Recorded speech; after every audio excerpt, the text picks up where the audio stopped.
Bueno, pues respetando la puntualidad de todos los que se conectaron, vamos a dar inicio con la primera sesión clínica del día de hoy, que va a estar a cargo del doctor López, que actualmente pues, es uno de los médicos que tenemos en Metro Lindora, y la compañera Lisbeth Vindas, que Liz es enfermera también en Lindora.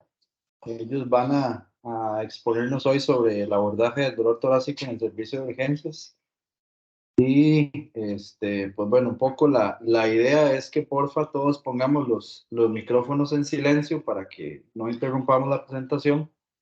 Al finalizarla, si alguien tiene alguna pregunta, comentario o aporte, pueden colocar la manita que está en reacciones, y ahí vamos a ir viendo las preguntas.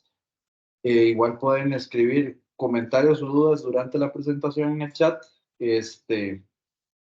Yo voy a grabar esta presentación, va a quedar en un canal de YouTube que les voy a estar compartiendo la dirección en estos días, y complementariamente a esta sesión clínica vamos a tener una evaluación pequeñita, un par de preguntas sencillas, simplemente como tema de comprobación de la atención, ¿verdad? Porque esto es un trabajo fuerte que están haciendo el día de hoy el doctor López y Liz para que todos crezcamos, y esperamos también que en algún momento ustedes pues se motiven y nos estén acompañando presentando sus casos clínicos. Así es que sin más, los dejo con Liz y con el doctor López.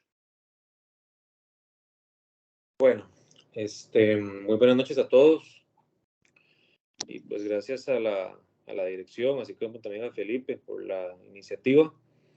El día de hoy vamos a ver un caso clínico que se nos presentó aquí en el Metro Lindora, y pues mi compañera Liz va a iniciar con la lectura del caso. Aló, ¿me escuchan? Sí. Ok, buenas noches, compañeros. El día de hoy tengo el placer de exponer un tema que en realidad es uno de los motivos de consulta más frecuentes en los servicios de urgencias con el doctor López. A nosotros hoy nos corresponde hablar un poco sobre el abordaje del dolor torácico en el área de urgencias. El caso de nosotros es un señor de 58 años, un señor masculino de 58 años de edad, que él es conocido con antecedentes de un infarto anterior hace un año, y donde él iba conduciendo, siente un dolor torácico, donde él para el vehículo, presenta diaforesis, malestar general y demás. De inmediato llega al área de urgencias. Mientras tanto, él es conocido con antecedentes de diabetes mellitus. Lo abordamos y presenta una presión arterial de 95/70, que es relativamente baja, 68 latidos por minuto, una saturación de 91%, que es de forma limítrofe, una glicemia en 235, y por examen físico un KILIP 1. Después de la evaluación que hacen los compañeros en triage y nos avisan que el paciente está acá, procedemos a hacer el electrocardiograma, que es el que presentamos a continuación, que dentro de pues, el electro es una herramienta muy útil, barata, mas sin embargo tiende a tener su toque, por así decirlo, para la interpretación. Entonces, lo que me llamó la atención primero del trazo es que tenemos, bueno, el ritmo es lento, es regular. Me llama la atención también aquí en D3, en ABF, que tenemos un nivel bastante importante, así como también una onda Q generándose en esta área. Además, también en ABL, en D1, vemos infraniveles marcados, igual que en V5, así como también en V6. Esto es la cara lateral y lateral alta al corazón. También me llamó mucho la atención en lo que es V4, V2, donde tenemos un infranivel en lo que es V2, V4. Entonces, cuando tenemos el contexto clínico de un paciente que ya es conocido por cardiopatía isquémica y vuelve a presentar síntomas similares y con signos vitales, pues que son de alarma, o sea, que claramente es un paciente que no puede esperar en una sala de espera, hay que ingresarlo de inmediato. El objetivo de la charla de hoy es hablar un poquito de lo que son los puntos claves del dolor torácico, así como también de la cardiopatía isquémica. Y a continuación, mi compañera Liz les va a hablar un poquito de lo que son los contenidos de la charla del día de hoy.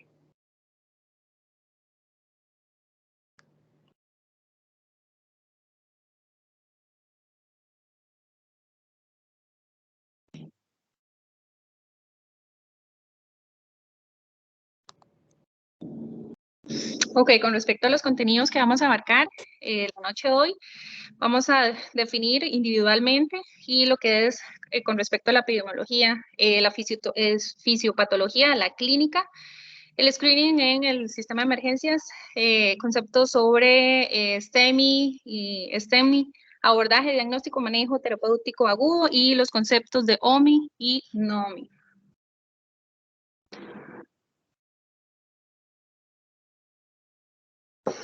Con respecto a lo que son definiciones, vamos a hablar un poquito sobre el infarto agudo miocardio.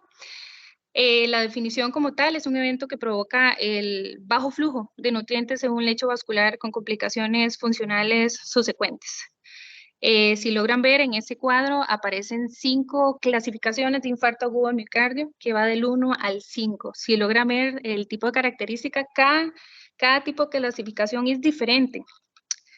O sea, estamos hablando de diferente tipo de infarto. Si logra ver, el tipo 1 abarca un evento coronario provocado por ruptura de placa, de ateroma, trombo, erosión o disección de pared. El tipo 2 abarca un evento coronario provocado por desbalance de lo que es la demanda de oxígeno. El tipo 3, más que todo, son síntomas de PCR previos a un infarto, trombo presente por autopsia. Y el último ya sería como el más grave, que sería debido a un bypass coronario.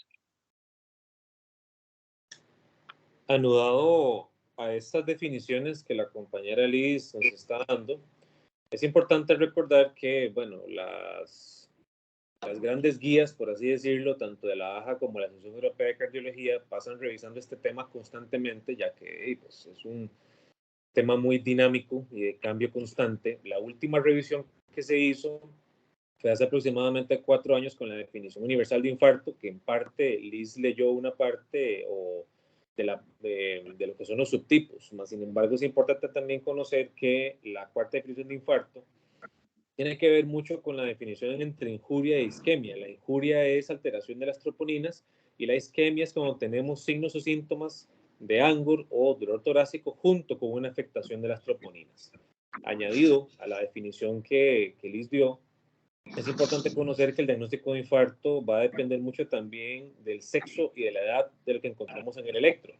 Entonces, por ejemplo, cuando tenemos cambios en el electro, va a diferenciarse mucho si son personas, hombres, mujeres y también dependiendo de la edad. Entonces, por ejemplo, vamos a tener que isquemia aguda, lo definimos por electro, cuando tenemos hombres mayores de 40 años con supraniveles mayor a 2 milímetros en 2 derivadas contiguas, hombres menores de 40 años con supranivel de 2.5 milímetros en 2 derivadas continuas, así como también mujeres de cualquier edad con un supranivel de 1.5 en 2 derivadas continuas. También cuando hablamos de infranivel, tanto en hombres como mujeres, pueden ser de 0.5 en 2 derivadas contiguas, no necesariamente en caras recíprocas.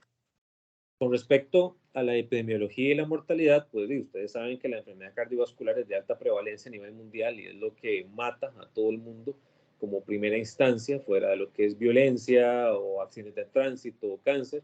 La enfermedad cardiovascular nos ha acompañado desde mucho tiempo y nos seguirá acompañando debido también a los malos hábitos que hemos agarrado como población mundial, lo que es el sedentarismo, el fumado, el no control de enfermedades crónicas. Sí se sabe que la cardiopatía isquémica ha bajado la mortalidad debido al tratamiento de reperfusión que hablaremos un poquito más adelante. Importante saber que por lo menos el 50% de los infartos progresan a una insuficiencia cardíaca, que de estos tal vez el 28% pueden llegar a complicarse debido a complicaciones mecánicas. Y claramente, mientras más comorbilidades presenta el paciente, también va a presentar mayor mortalidad. Hay un dato aquí que no puse, que se me fue y me disculpan, que es con la actual pandemia. pacientes que presentan factores de riesgo cardiovascular y que presentan infección por COVID tienen mayor mortalidad que cualquier otra patología. Inclusive si el paciente COVID admitido presenta niveles de troponinas alterados, eso también incrementa el riesgo de lesiones cardiovasculares, así como también complicaciones a futuro. Hablando rápidamente de la fisiopatología, recordemos que el músculo miocárdico requiere de un aporte tanto de oxígeno y contractilidad.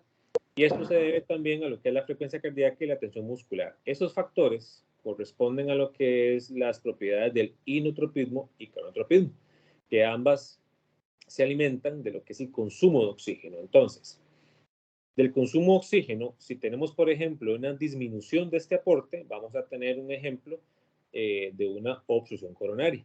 Si, por ejemplo, tenemos un aumento en la demanda, eso se debe más a estados hipermetabólicos e inclusive hipertrofias del músculo. Cuando tenemos alguno de los dos factores o eventos, esto genera un desbalance en este aporte y demanda de oxígeno que eventualmente se va a manifestar como el dolor clásico de pecho que el paciente presenta. Para que el paciente presente este dolor de pecho clásico, tiene que haber ya una estrechez del lumen coronario entre un 70 y 80% de esta oclusión, o que haya un accidente de placa o una ruptura de esta placa. Ese es un ejemplo de cómo vemos el montón de biomarcadores, así como también células proinflamatorias que tienen que ver con la generación de la placa lipídica inestable.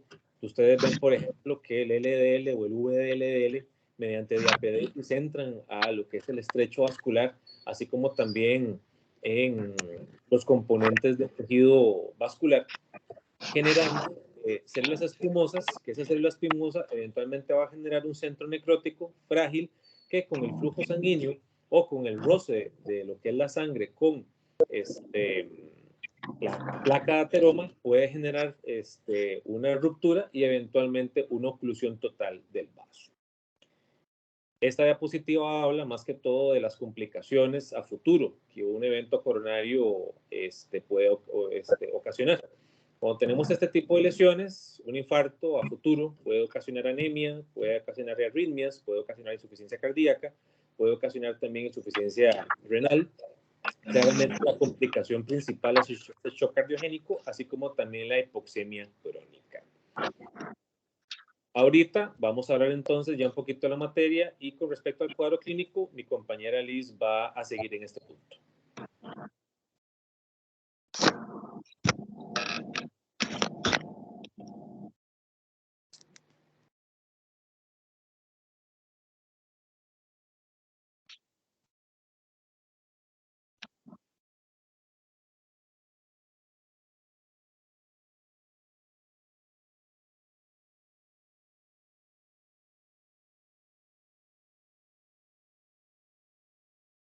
Ok, con respecto a lo que es el cuadro clínico, los síntomas más predictivos para una angina sería, lo podemos numerar en varias opciones, sería dolor opresivo que irradia a ambos brazos, por lo general es el brazo derecho, puede empeorar según el tiempo. También se pueden asociar más que todo como a la disnea, cradioferesis, síncope, mejora el reposo.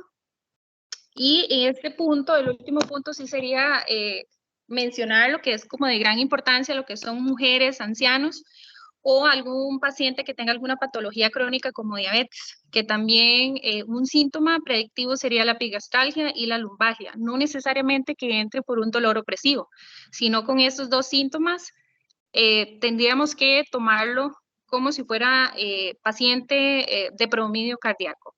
Síntomas que disminuyen predictibilidad o probabilidad de angina sería posicional o que sería tipo punzante o reproducible a la palpación o relacionada a la inflamación o local, como si fuera un corto osteocondritis.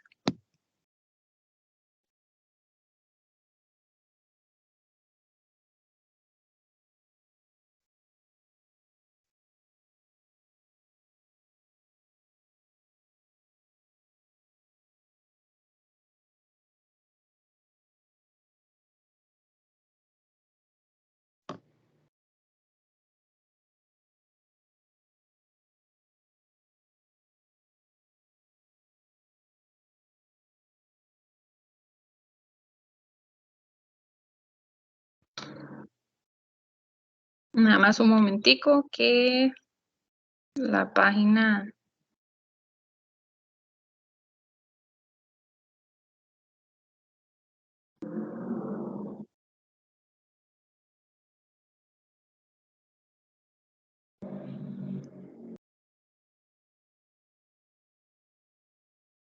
Si tal vez López me ayuda con la otra diapositiva. Claro. Ahí ves la diapositiva, Liz. No. Ahí estamos viendo una diapositiva sobre el cuadro clínico con una recreación a la par de un electrocardiograma, bueno, de un monitor con 3 derivadas electrocardiográfico, es lo que está apareciendo en la pantalla. A ver, Liz. Es que a mí sí me sale la siguiente diapositiva. Tal vez es No, que no. está desfasado. Denme un segundito. Pero si querés, independiente de la diapositiva, Liz, anda haciendo tus comentarios sobre el cuadro clínico y las reflexiones sobre el tema, porque las diapositivas nos ayudan, pero es importante tu conceptualización y manejo de tus cosas mientras tanto. Perfecto. Ahí pasó esto. Pero vamos hablándolo y contándonos sobre tus reflexiones sobre esto, independiente de las diapositivas.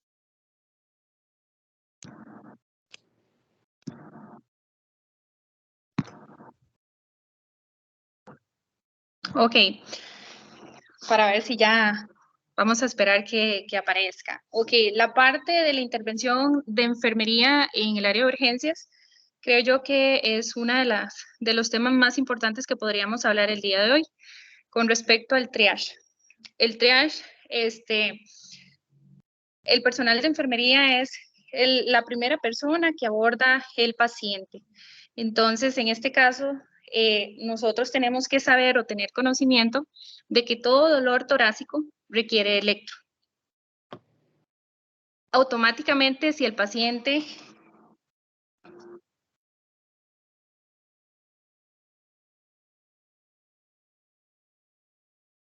Se pierde la señal tuya, no se te escucha.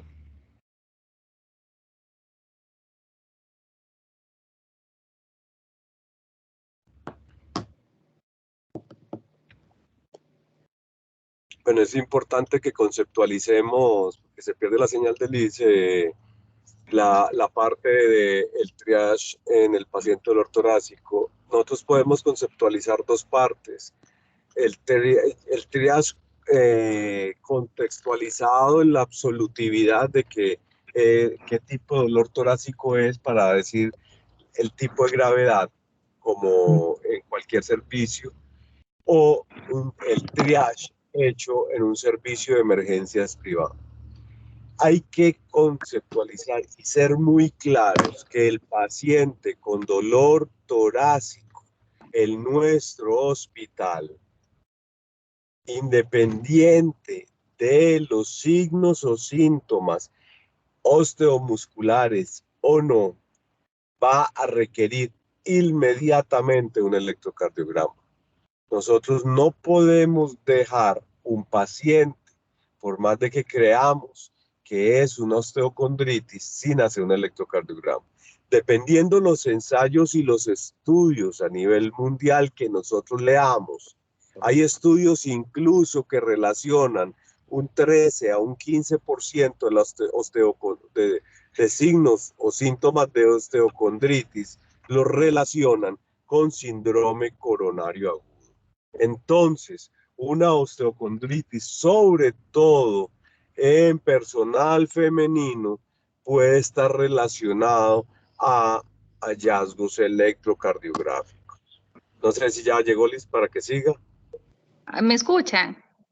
Sí, escuchamos perfecto. Sí. Ok. Perfecto.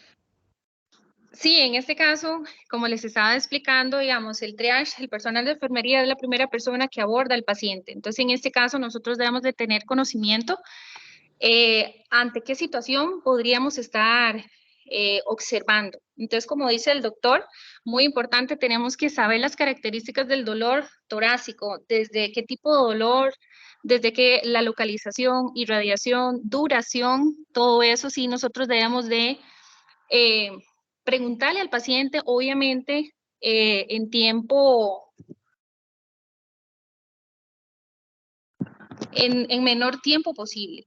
¿Por qué? Porque la atención y el abordaje de un paciente con síndrome coronario agudo o con un dolor torácico tiene que ser menor a 10 minutos. Entonces, en ese tiempo de 10 minutos, el personal de enfermería tendría que entrevistar al paciente, tratar de hacer el electrocardiograma y trasladarlo a la unidad de observación, tenerlo en camilla y ya comentarle el caso al médico que está cercano para tratar o abordar el menor tiempo posible al paciente. ¿Por qué? Porque el tiempo cuenta y son 10 minutos que nosotros debemos de tener para abordar el paciente. Ahora bien, si la historia clínica es sospechosa a un síndrome coronario agudo y ya el paciente lo tenemos en camilla con monitoreo cardíaco no invasivo y ya lo tenemos accesado con 2 vías periféricas, sí sería importante nosotros valorarlo de forma integral. ¿Qué quiere decir? Hacerle una glicemia por micrométodo y tratar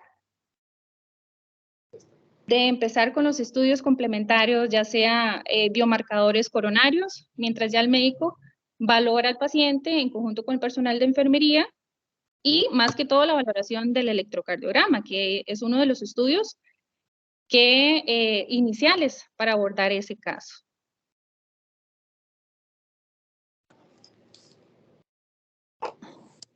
Vamos a ver con la otra, no es que se pega, ok.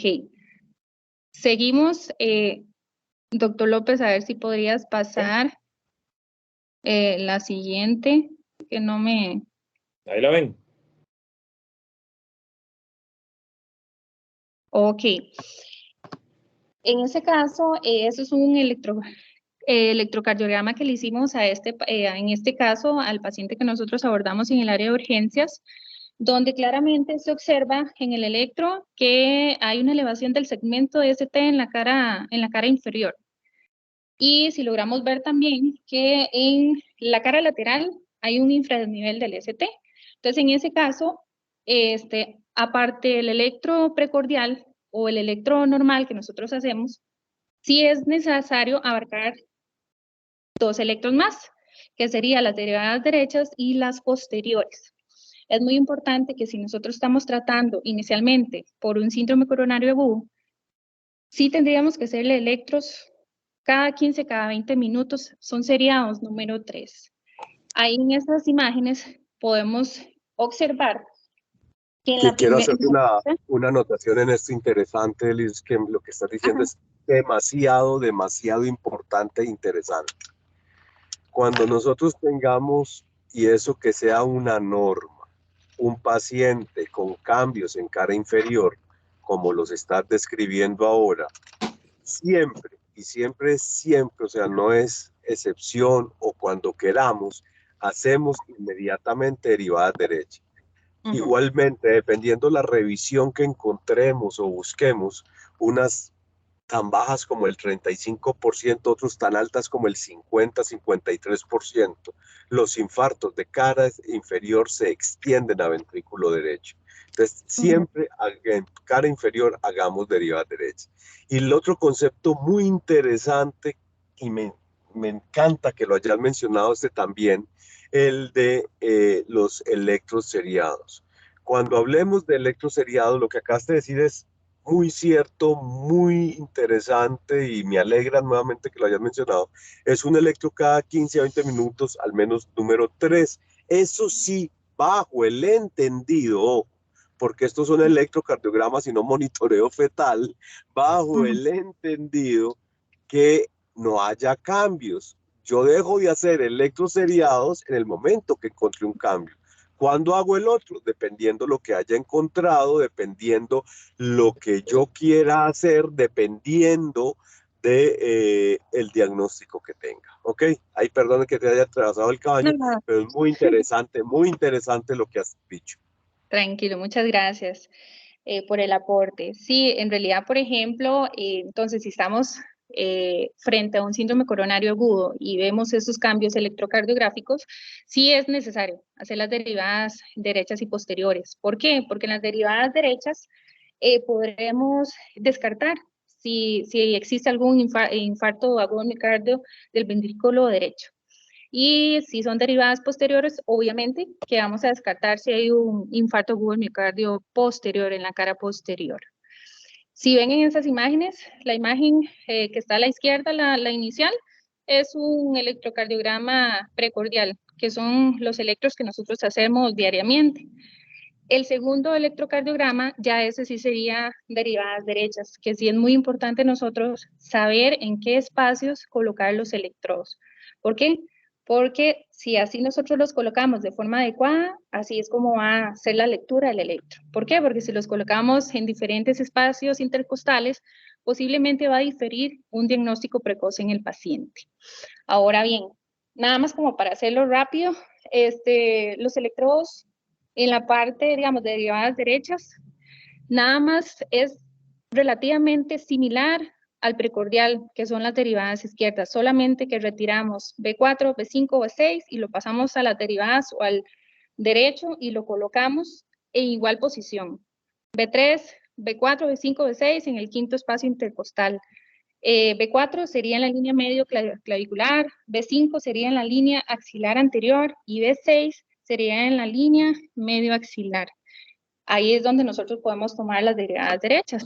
La tercera imagen sería las derivadas posteriores, que en realidad también podemos observar bien y detallar bien esa imagen, que sería en la parte posterior de la espalda, ¿verdad? Que ya sería B7, B8, B9, que B7 sería en el quinto espacio intercostal, en la línea axilar posterior. B8 sería en el quinto espacio, la línea media escapular, que sería como la altura del ángulo inferior escapular. Eso sí, muy importante, tal vez que es un dato que cada vez que se hagan los electros, sí rotular bien el electro, que definiendo que sea derivadas derechas y derivadas posteriores, ¿verdad? Para que sea de conocimiento de todos y que el médico pueda tomar lectura adecuadamente de los electros.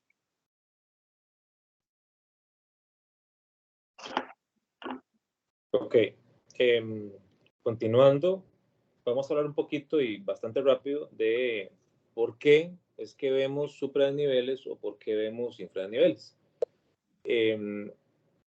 Cuando hay una lesión isquémica, usualmente esa lesión no va a afectar siempre toda la parte del músculo, puede afectar una parte parcial, eso va a depender de cada caso.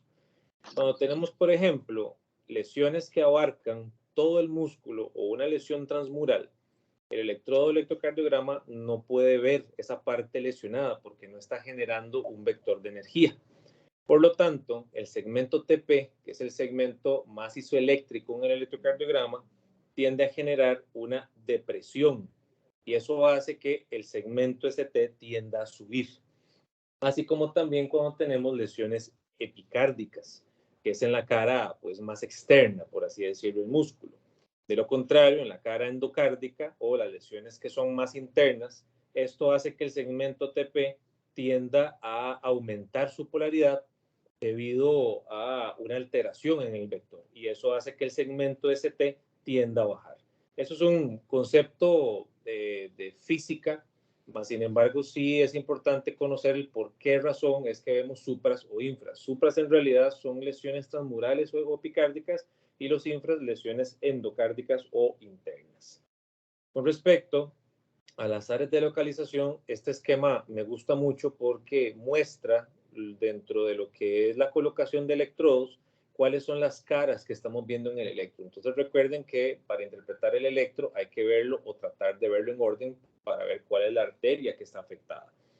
Si lo vemos de una forma un poquito más conceptual, vemos de que V1, V2, V4, la cara anteroseptal está irrigada por la descendente anterior izquierda, lo que es V5, V6, la cara lateral, que eso está irrigado por la diagonal o la primera diagonal de la descendente anterior izquierda y la arteria circunfleja. Lo que es ABL y D1 es netamente irrigada por la arteria circunfleja lo que es D2, D3 ABF, 85% está irrigada por la coronaria derecha y 15% por la circunfleja.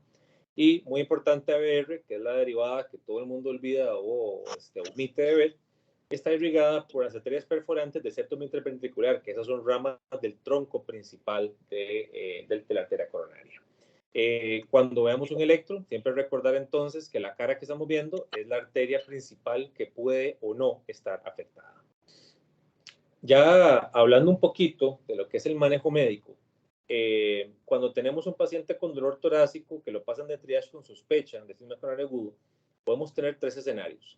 Un paciente que tiene clínica y que además puede tener un electro que aparenta ser normal, un electro sin elevación o un electro con elevación. A esos pacientes, claramente, bueno, se les monitoriza, se les pone vía, la glicemia, todo lo que Liz ya mencionó, y vamos a hacer la estrategia de las 2 horas con troponinas y BNP. Ahí vamos a caracterizar el dolor, si el dolor es de más de 6 horas o un dolor de menos de 6 horas. Cuando el dolor es más de 6 horas y tenemos 2 troponinas negativas, el paciente se le resolvió el dolor de una escala Grace de menos de 140, que ya vamos a ver cuál es la escala, y se excluyeron los diagnósticos diferenciales, ese paciente puede egresarse con cita control para un ecoestrés. De igual manera, si el dolor es de menos de 6 horas y tenemos una primera troponina negativa y con una vigilancia estricta normal, se saca la segunda troponina y también sale negativa, pues no hay ningún inconveniente de egresar al paciente con una escala Grace baja, así como también excluyendo diagnósticos diferenciales, y se va a alta. Pero si en la primera o la segunda troponina tenemos un cambio, ese paciente debe ser referido o admitido para un eventual cateterismo. O si la primera troponina sale con un límite superior normal, que eso va a depender mucho de cada laboratorio, si la primera sale bastante elevada, pues ya con eso más que suficiente para generar la referencia o admisión a el salón de cardiología. La escala Grace y escala Killip lo que miden o estiman es la mortalidad de esos pacientes a 6 meses desde el ingreso por síndrome coronario agudo. Y dentro de las puntos o pautas que uno califica está la edad, la creatinina, la frecuencia cardíaca, presión arterial, lo que si hay desviación o no del segmento ST, si hubo paro al ingreso, así como también anormalidad de enzimas, y también nos caracteriza la escala Killip, que la escala Killip es una escala de diagnóstico clínico, que ustedes la pueden ver en la imagen a la derecha. En Killip 1 no hay datos de insuficiencia cardíaca, Killip 2 tiene crépitos, hay irritación yugular, así como también presencia de tercer ruido, un Killip 3 con edema agudo pulmonar y Killip 4 con un shock cardiogénico. Noten por favor que mientras más escala Killip o más puntaje Killip tenga el paciente, mayor va a ser la mortalidad. Por eso también es importante a la hora de que nosotros abordamos estos pacientes, por lo menos de la parte de medicina, que sé que estamos más comprometidos con el examen físico, es importante caracterizar esas escalas para el eventual abordaje subsecuente. Cuando hablamos del manejo agudo, es muy importante recordar que la medicina pues avanza día con día y la actualización médica es imperativa. Y yo he visto en otros centros, así como también colegas que a veces vienen saliendo de la universidad o inclusive médicos internos o estudiantes, que todavía se les enseña este acrónimo, el MONA, que significa morfina, oxígeno, nitro y aspirina. Eso en realidad no es un acrónimo o un manejo adecuado de síndrome coronario agudo, porque cada paciente es diferente, cada patología subsecuente o cada patología añadida al corazón va a generar diferentes aspectos. Por lo tanto, el manejo no es una receta de cocina, o sea, es un manejo individual por cada paciente. Entonces, cuando yo hablo del MONA, nada más lo traje para repasar, hay un blog de emergencias que se llama Rebel-EM, que hizo esta revisión en el 2017, donde habla de que al utilizar este acrónimo, pues en realidad no es correcto y lo ideal es seguir lo que las guías tanto de la AJA o de la Sociedad Europea de Cardiología mencionan, porque no siempre la morfina o no siempre el oxígeno o no siempre la nitro van a funcionar en estos casos. Vamos a hablar rápidamente del manejo farmacológico de esos pacientes, independientemente si tienen un infradesnivel o tienen un supradesnivel. Primero, el tiempo. Pacientes que se presentan con supradesnivel con menos de 120 minutos, ojalá que estén referidos a un centro de cateterismo en menos de 90 minutos. Por ejemplo, tenemos lesiones con supradesnivel de más de 120 minutos, que son las que más vemos, porque no siempre el paciente va a consultar. Ya sabemos las características o la idiosincrasia del costarricense, que se me va a pasar en un rato, después voy, o las presas, que demás. Entonces, agarrar un infarto con elevación que tenga tal vez menos de una hora no es tan frecuente. Sí pasa, pero siempre sepan que lo más usual que uno ve en práctica clínica es ver lesiones de más de 120 minutos. En este caso, veremos o no la necesidad de utilizar fibrinolíticos. Que los fibrinolíticos son medicamentos que ayudan a lo que es romper lo que es la lesión por el coágulo debido a la ruptura de la placa. En Costa Rica se utilizan dos agentes, los específicos y los no específicos. El no específico, que todos conocemos, los que hemos estado en la caja, la estreptoquinasa, que a nivel privado pues no se utiliza.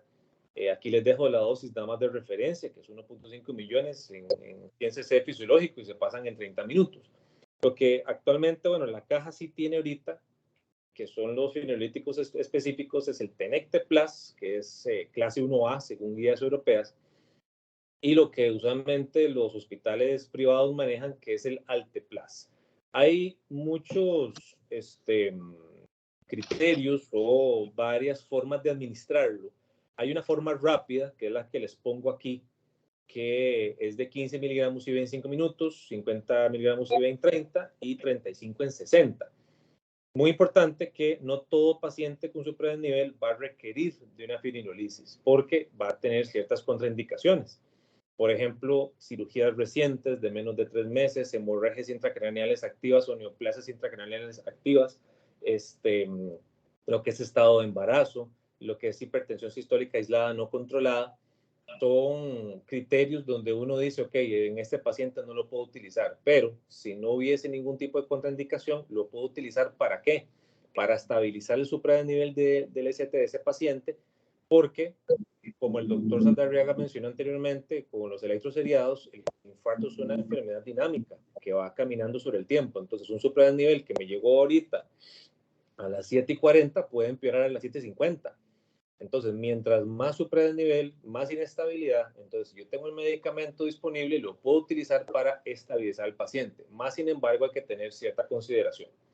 Si ustedes fibrinolizan a un paciente, hay que fijarse en 4 cosas. Primero, si el dolor empeoró, si el segmento ST empeoró, si generó datos de insuficiencia cardíaca o el paciente tuvo datos de inestabilidad.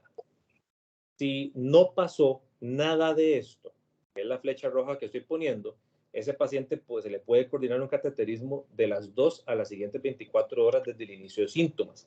Más sin embargo, si el dolor sí empeoró, el ST empeoró, el paciente hizo insuficiencia cardíaca o tuvo datos de inestabilidad, ese paciente requiere de un cateterismo de inmediato. Entonces son consideraciones importantes con respecto a la fibrinolisis que hay que tener en cuenta.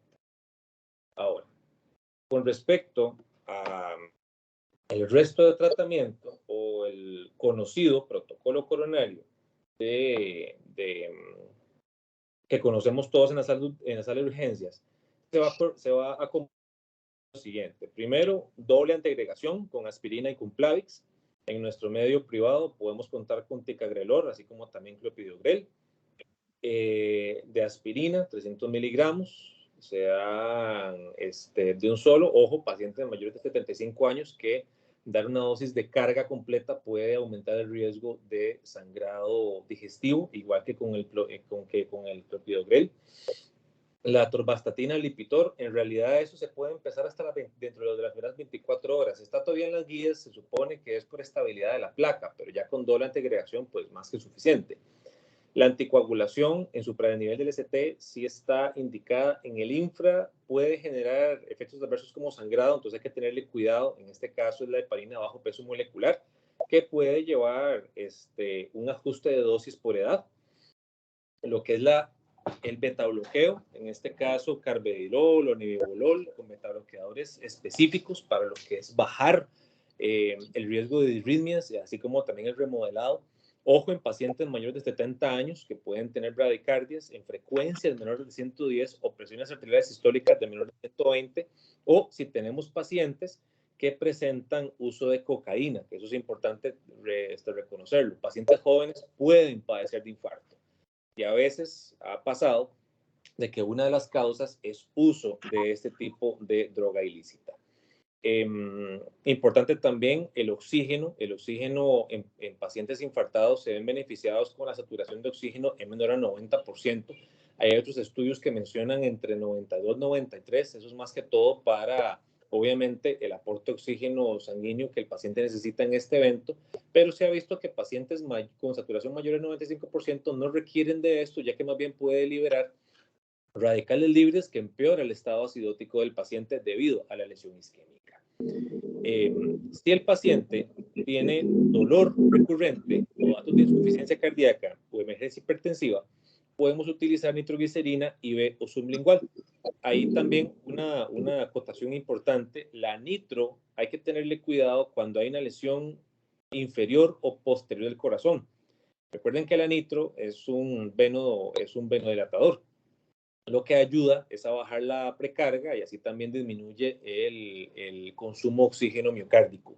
Si hay una lesión inferoposterior o en la cara derecha del corazón, que es donde llega la vena cava inferior, yo voy a dilatar una vena de un ventrículo que está infartado o débil, y eso puede degenerar en un shock cardiogénico. Entonces tengan cuidado con ese tipo de electrocardiogramas donde vemos ese tipo de lesiones. Además también de si el paciente usa usa tadalafil o sildenafil, porque la interacción de la nitro con esos medicamentos es que más bien hipotensa al paciente.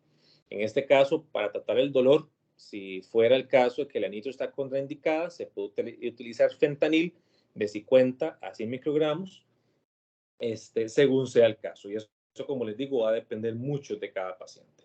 Y pues a continuación, mi compañera Liz va a dar un repaso de la aplicación de los medicamentos, así como también su preparación por parte del cuerpo de enfermería. Ok, en este caso, como lo estaba explicando el doctor López, efectivamente las aspirinas son 300 miligramos vía oral estal, el Plavix, que también son 300 miligramos, Lipitor. Nosotros ahí en el servicio de urgencias tenemos ya el kit coronario, son unas bolsitas donde tenemos eso.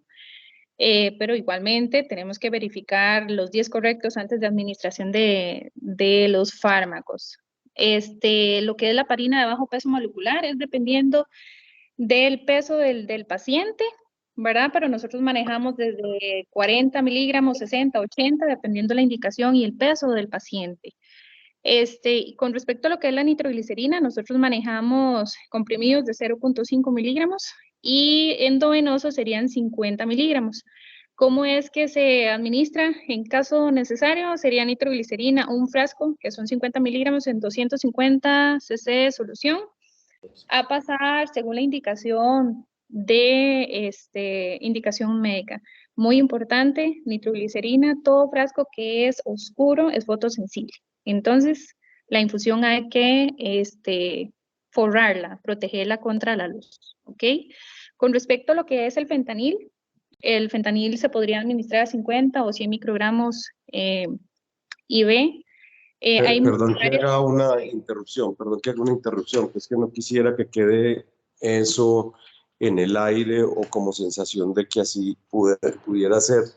Evidentemente nosotros tenemos clopidogrel, que es comúnmente llamado Plavix. Sin embargo, nosotros en el hospital y a nivel privado tenemos el ticagrelor, que es el comúnmente llamado Brilinta.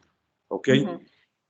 Nosotros debemos, por nivel de evidencia en la actualidad, tanto como dice Beto, los protocolos del ERC, del Consejo Europeo de Reanimación, como Sociedad Europea de Cardiología, como la Sociedad Americana del Corazón, debemos utilizar el ticagrelor, comúnmente llamado Brilinta, dado que su nivel de evidencia en la actualidad es mucho mayor que el nivel de evidencia que posee el clopidogrel o comúnmente llamado Plavix. Entonces, para que no quede con la sensación, porque mencionamos solo el clopidogrel y no mencionamos el ticagrelor, donde debemos tener un poco más de injerencia como ente privado, que afortunadamente lo tenemos para poderlo utilizar. Simplemente era esa la intervención. Gracias. Ah, ok. Muchas gracias por el aporte. Igualmente, sí me gustaría externar que en el área de urgencias nosotros sí manejamos el kit coronario con estos 3 fármacos: aspirina, Brilinta y Lipitor. Ok. Correcto. Al doctor por la intervención, así como también Liz por la aclaración. Ya para ir finalizando, un paciente que llega con síndrome coronario agudo no es un paciente que, bueno, ya leímos el protocolo y ya, me voy a hacer otras cosas. No. Es un paciente que requiere un monitoreo constante, un monitoreo enzimático, que eso es estar encima del paciente, porque una lesión isquémica coronaria puede generar una taquidisritmia, debido a que si un territorio cardíaco está afectado, eso claramente puede afectar las vías de conducción, y un paciente con síndrome coronario agudo perfectamente puede hacer una taquicardia ventricular polimórfica, puede generar fibrilación ventricular. Entonces hay que estar listos para cualquier eventualidad. Hay un ritmo importante que sí voy a mencionar, porque sí hay muchas complicaciones de lo que es la parte de síndrome coronario agudo, que es lo que sigue con el caso. Bueno, al paciente se le dio protocolo coronario, se le dio oxígeno, se le dio fentanil y el dolor cesó en ese momento. Pero cuando el dolor cesa, llamó la atención de que el paciente hizo este ritmo transitorio y el paciente pues en realidad no generó ningún tipo de inestabilidad o molestia. Si vemos el ritmo, así de pura entrada, pues tenemos un QRS ancho, regular. Entonces tal vez alguien diga, mira, eso es una taquicardia ventricular, el paciente está inestable, hay que entrarle. Entonces, ¿será con cardioversión? ¿Será con amiodarona? ¿Será tal vez con una cardioversión eléctrica? ¿O mejor lo observamos? En este caso, por las características del ritmo, que si ustedes, por ejemplo, cuentan de R a R, es un ritmo lento. Y si es lento, no puede ser una taquicardia ventricular. Además de que seguimos viendo lesiones en el ST. Este paciente lo que tiene es un ritmo idioventricular, que es un ritmo de reperfusión. Los ritmos ventriculares, nada más rápidamente para mencionarlos, son ritmos que tienen una frecuencia entre 20 a 40 latidos por minuto. Eso se llama ritmo de escape o ritmo idioventricular. Las taquicardias ventriculares, por definición, en diferentes libros, pueden ser ritmos de QRS ancho que superan una frecuencia arriba de 120, o inclusive hay textos que mencionan arriba de 140.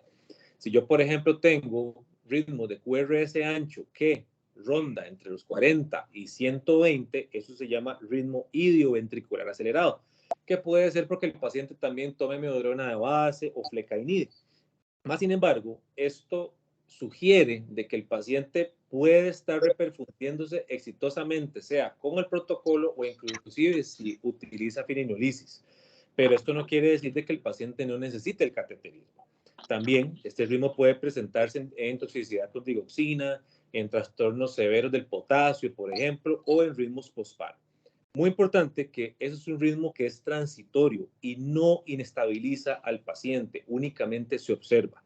Ya que si ustedes, por ejemplo, suprimen un ritmo así con medicamentos, ese paciente pues, puede entrar en asistolia y eventualmente nos pegamos una segunda carrera. Ya después del tratamiento y con el oxígeno suplementario se coordina el cateterismo. Ese es el último electro antes de irnos al hospital, de la caja de seguro donde se le coordinó el cateterismo. Ustedes ven, por ejemplo, que el infradesnivel del ST pues mejoró. Las ondas Q siguen persistentes, un poquito más profundas. Sí, lo que es el infradesnivel también en V2, V3, V4 empeoró, así como también hizo estas extrasístoles aisladas. Entonces, pues el paciente claramente siempre va a requerir del tratamiento de intervención coronaria. Se trasladó este paciente claramente con una unidad, mi compañera Alice y yo fuimos en el traslado. se recibió estable en el centro de la caja del Hospital México y se llevó directo a cateterismo. Me comentan los colegas que pues el paciente lo que tenía era una oclusión del 95% de la coronaria derecha y de casi que el 100% de la circunfleja.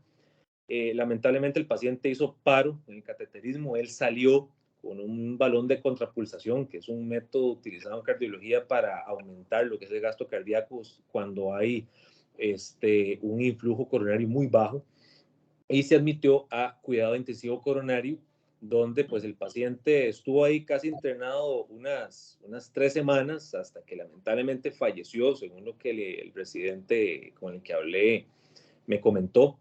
Y pues a pesar de que tuvo un desenlace no favorable para el paciente, aquí lo importante fue el accionar del servicio de urgencias para abordar al paciente de forma correcta, concreta y lo más importante, rápida, que al final fue lo que ayudó a este paciente a llegar lo más pronto posible al Hospital México. En resumen, pues de lo que hemos hablado, las lesiones que tienen un supradesnivel, perdón, ¿sí? ¿Alguien preguntó algo? Perdón. No, ok. Las lesiones con supradesnivel del ST, tenemos entendido que van al laboratorio de cateterismo inmediato.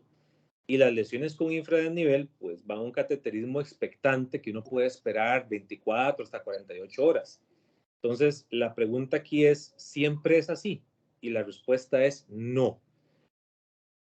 Hay un grupo de lesiones que después en otra sesión podemos abarcar, que son las lesiones llamadas OMI, o que son los Occlusive Myocardial Infarction. Esos son patrones que son no típicos y que no entran dentro del criterio de los supradesniveles, pero que necesitan de cateterismo. Porque hay estudios que confirman que hasta el 25% de estas lesiones ocupan de cateterismo, así como también hay más del 30% de supradesniveles que no eran supradesniveles y activan falsamente este laboratorio. Entonces, los OMI, como se les llama, o los Occlusion Myocardial Infarction, son los verdaderos supradesniveles, por así decirlo, que requieren de cateterismo, y los NOMI son los verdaderos infradesniveles. Entonces, siempre vamos a recordar 4 patrones que, como les digo, eventualmente los podemos ver en otra charla. Las ondas T hiperagudas, que recuerden que son ondas T de base ancha que superan en amplitud al QRS y son la primera manifestación de síndrome coronario agudo. La mayoría de pacientes que vemos ya llegan con el problema en el ST, pero la primera manifestación siempre va a ser la onda T hiperaguda. El patrón de Winter, que es un infradesnivel en la cara precordial junto con una onda T alta. Lo que es el infarto posterior, que es el infradesnivel en V1, V2, V3, V4. Sí se confirma con una derivada posterior, que vamos a ver ondas Q en lo que es 4, 5 y 6, así como supradesniveles, pero se puede ver indirectamente de esta forma, así como también otros patrones, como lo es el bloqueo de la rama izquierda, los bloqueos de la rama derecha, los ritmos de marcapaso o las lesiones en ABR. Ese es del estudio de la Sociedad Europea de Cardiología, donde saco la referencia, donde los infradesniveles del ST corresponden a una gran cantidad de lesiones que requieren de cateterismo, ya que si esto no se ve, pues claramente genera mayor mortalidad. Y pues ya para finalizar la charla o la sesión del día de hoy, recordemos que bueno, no siempre vamos a tener lesiones así de obvias, siempre es importante caracterizar bien el caso, la clínica y claramente observar el electro, pero lo primordial es tratar al paciente. La buena historia, así como también de la rapidez de la acción, siempre van a hacer la diferencia. Son pacientes que no pueden esperar afuera, hay que pasarlos de inmediato para el abordaje. El protocolo coronario, es importante que es individual, no es una receta de cocina, va a depender de cada quien, por eso yo hago el hincapié en que no utilicen el MONA. Si hay algunos de los colegas que ustedes conocen que utilicen esto no es correcto. Aquí hago una acotación. Este estudio... Beto, vos sabes que tenés razón. Si el colega que utiliza el MONA es una mona. Perdón, sí. ya no digo más ironías. Siga. Este estudio del JACC de hace 2 años hizo este estudio específico con la morfina, y la morfina interacciona con antiagregantes y aumenta la mortalidad a 30 días cuando se une con nitroglicerina. Si, por ejemplo, en el ambiente privado en el que estamos tenemos fentanil, usen fentanil. si eventualmente hay una escasez de fentanil y hay otra cosa que podemos usar en vez de morfina, sertraline también, úsenlo. La morfina es la última opción para calmar el dolor del paciente y obviamente no podemos hacer daño y hay que mejorar el dolor del paciente. Si no hay otra cosa que usar, pues no, la morfina no está con una contraindicación de la FDA ni tampoco en ninguna sociedad de cardiología. Nada más de que si hay algo mejor, úsenlo. Recordar, menos de 120 minutos supraniveles requieren de cateterismo, más de 120 minutos pueden darse la firinolisis en el caso de que sea necesario y que cumpla criterios para esto. Recordemos que si vemos reperfusión exitosa, usualmente son pacientes que mejoran el dolor, mejoran el supranivel, pueden hacer ritmos idioventriculares, así como también puede presentar inversiones de la onda T precordial.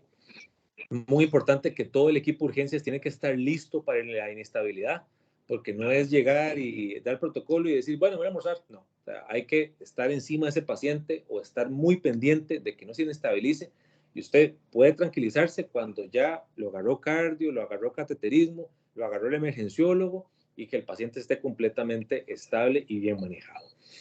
Con respecto a ritmos idioventriculares, pues recordar que son ritmos que corren entre 40 a 120, es un ritmo de reperfusión y tiende a ser transitorio.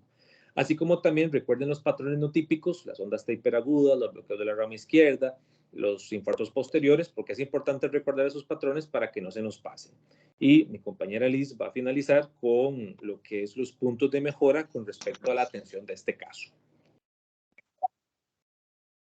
Ok, con respecto a lo que son puntos de mejora, en realidad son varios, pero el día de hoy solamente vamos a abarcar 5. El primero sería mejorar los tiempos de atención. Creo yo que es uno de los puntos más importantes que deberíamos de mejorar. ¿Por qué? Porque si nosotros estamos hablando, estamos ante un paciente con dolor torácico precordial, idealmente tiene que ser en menos de 10 minutos el abordaje del paciente. Entonces, como personal de enfermería en el área de triage, es un paciente que tiene que categorizarlo en condición roja y se traslada de una vez al área de urgencias. Punto número 2, mejorar el trabajo en equipo.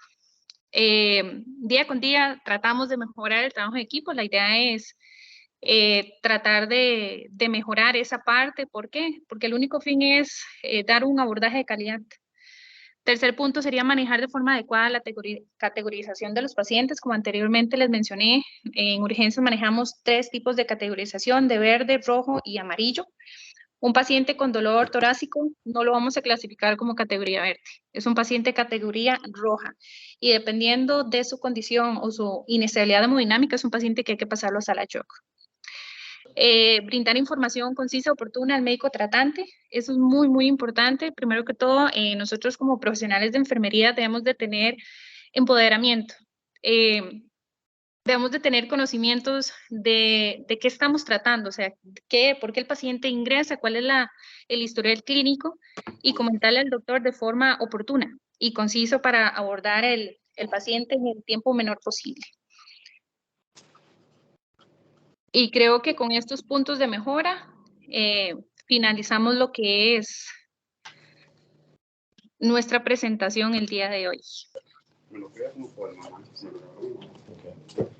Sí, pues de la parte, pues de parte de Liz y de parte mía, de agradecerles a todos la atención para hoy, o sea, que yo sé que algunos venimos luego del trabajo, que están cansados, pero es un tema importante y de todos los días y pues la mejor atención que podemos darle a nuestros usuarios es actualizarnos para darle pues la mejor opción terapéutica. De nuevo agradecerle a la dirección de emergencias, a la parte de la dirección de enfermería por darnos la oportunidad y pues no sé si hay alguna pregunta. Bueno, yo quería hacer varias aportaciones. Primero que nada, de verdad felicitarlos a los dos por esta gran presentación. La verdad es que demasiado claro y demasiado enriquecedor, yo creo, para todo el departamento de emergencias y para todos los colegas que están por acá, que no necesariamente trabajan en el área de emergencias, pero que uno nunca sabe en qué momento le va a tocar atender un paciente con un motivo de consulta como estos, o que de pronto se torna inestable en las áreas donde están trabajando. Entonces, es muy importante tener noción, al menos, de lo que estamos haciendo. Un punto importante en la parte de electrocardiografía, por lo menos los chicos que hicieron el examen diagnóstico recordarán que habían 3 tórax para colocar los electrodos. Muy importante tener la conciencia de colocar los electrodos bien. Hay estudios bastantes que indican de las distintas repercusiones que tiene en el electrocardiograma la mala colocación de los electrodos. Entonces es muy importante saber colocarlos, no solo los convencionales, o el electrocardiograma convencional de 2 derivaciones, sino también saber cómo colocar los electrodos para hacer un electrocardiograma de derivadas derechas o derivadas posteriores, la correcta rotulación, ¿verdad? Que siempre lleve nombre, que siempre lleve hora, y por supuesto de qué estamos viendo, como lo mencionaron tanto Liz como el doctor López. Con respecto a la parte de fármacos, estamos trabajando para que los departamentos de la farmacia clínica también nos dé una sesión clínica. Si bien todo quedó clarísimo con respecto a los medicamentos, pero para que podamos ahondar un poco más, entonces estamos trabajando para tenerla a mediados de abril aproximadamente. Por otro lado, en los puntos de mejora que mencionaba Liz, algunas cosas importantes, pues ya estamos trabajando en algunos protocolos para precisamente estandarizar, ¿verdad? Cómo vamos a dar esa atención de acuerdo a cada paciente. Ya en eso estamos trabajando y hemos tenido el aporte tanto de Sanford como el doctor Saldarriaga, que ha sido ahí pues, un aporte fundamental que nos ha ido respaldando con todo este accionar. Pronto van a ir teniendo toda la información que vamos a ir caminando. Esto es un proceso que va lento, pero que va caminando. Lo otro muy importante del trabajo en equipo, pues yo estuve el día que estuve ese paciente ahí, fue muy bueno verlos trabajando en equipo, ¿verdad? Cómo se apoyaban entre ustedes, los enfermeros, los médicos con los enfermeros, siempre hubo una buena comunicación. Evidentemente, este apartado es para reflexionar sobre los puntos de mejora que siempre van a haber, pero que de ahí realmente también hay que reconocer lo que se hace bien. En mi humilde opinión, ese día pues hubo un muy buen manejo.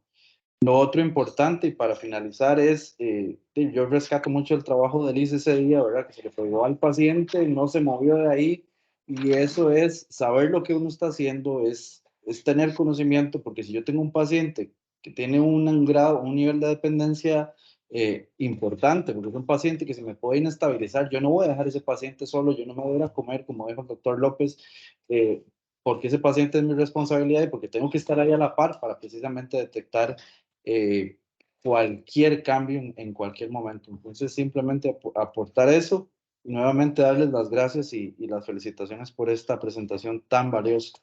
Doña Patri tiene una pregunta y si alguien más tiene otra, pues ahí levantamos la mano. Más que pregunta, es felicitarlos y agradecerles por el esfuerzo al doctor López y a Liz. Realmente, como vieron ustedes la dinámica de la presentación, y como lo mencionó Felipe, eso es trabajo en equipo. Ojalá con los criterios que así lo definió Lisbeth y el doctor López, y consultando, y si continúan dudas después de esto, pues retomarlo, no hay problema.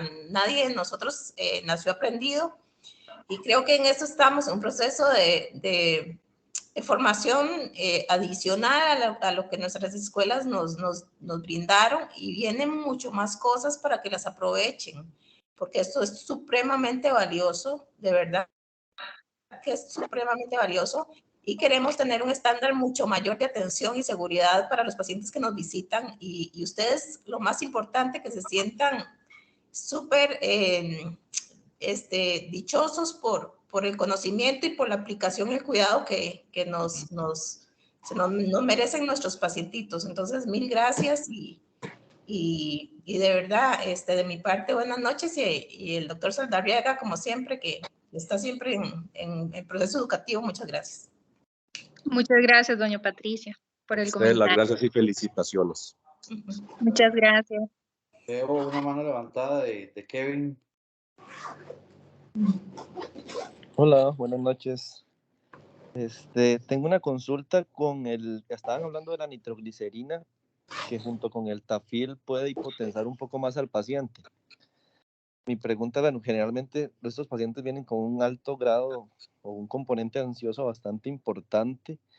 He visto, digamos, bueno, en una ocasión donde se le aplicó también Tafil junto con la nitroglicerina. Mi pregunta es que si hay un rango, digamos, de presión arterial mínima o de una presión arterial media mínima en la que usted diga del todo no se le da, o si se le va a bajar el grado de ansiedad, ¿qué otro medicamento se le podría aplicar?